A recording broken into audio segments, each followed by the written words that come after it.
Welcome to today's 2-minute drill driven by the Hess Toy Truck. Joined by Paul Dottino, I am John Schmeelk.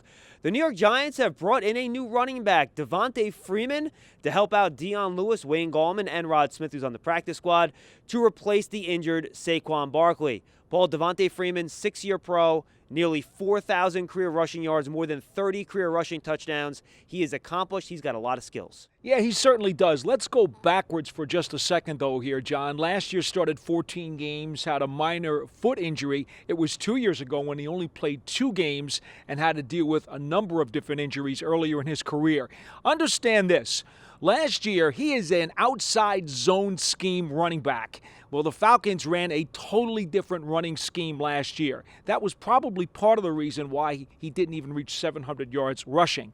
But he is a 2-time 1,000-yard running back in the past who made a couple of Pro Bowls. And this is a guy who last year, even after the injuries, averaged 17 touches per game. So he is certainly ready to try to carry some of the load. And he is a downhill, physical runner. He does not mind contact. A good compliment to both Dion Lewis and Wayne Gallman. That is true, John. And let's not forget physicality also lends itself to pass protection. He is known as a plus pass protector in the backfield. And by the way, should we add, 3 different times in his career, he has caught at least 50 passes in a season, so he can also come out of the backfield. An all-around back, Paul. So how do you think they're going to work this rotation and utilize this group of running backs with Saquon Barkley not there getting most of the touches? Well, you have to believe they brought Freeman here for a reason, and I would think that once he gets the oil back on the wheels, he will probably get about 17 touches a game. I don't think he's a 25-touch-a-game back. Earlier in his career, he was about a 22, 23-touch-a-game guy.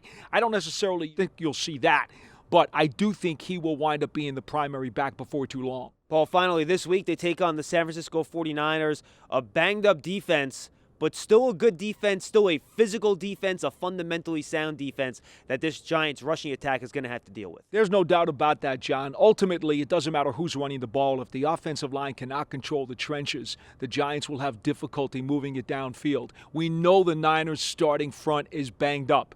How will their reserves fare? We really don't know that part of the equation. And they still have really good players like Eric Armstead, the first-round pick, Javon Kinlaw, so a lot of good players still on that front. Paul, appreciate the time. Good to see you, John. That's all the time we have for today's 2-minute drill, driven by the Hess Toy Truck.